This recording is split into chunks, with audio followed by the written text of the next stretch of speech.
میں نے ہمیشہ پاکستان کی خدمت کی ہے اور پاکستان کے لیے سیاست میں آیا تھا۔ 9 مئی کے جو واقعات ہیں اس کی میں پہلے مذمت کر چکا ہوں اور دوبارہ مذمت کرتا ہوں۔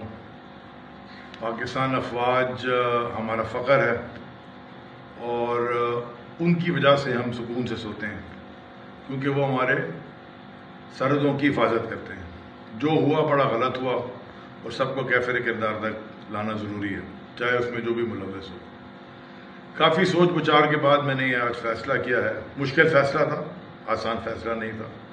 میں نے یہ فیصلہ کیا ہے کہ میں سیاست چھوڑ دوں گا۔